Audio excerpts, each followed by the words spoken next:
me, September 11th started out as a typical day of high school in suburban central New Jersey. And it ended up as anything but, as I fittingly was walking into my AP US history class.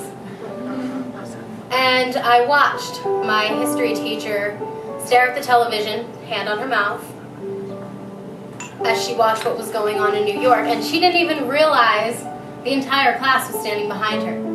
And all we heard was just silence. And then I got on the bus at the end of the day. And if you have a high schooler or you went to high school, you know what a high school bus sounds like.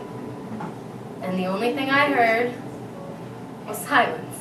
And then I got to my house, and my dad was home, and my mom was home, and my younger sister's home, and they're the world to me.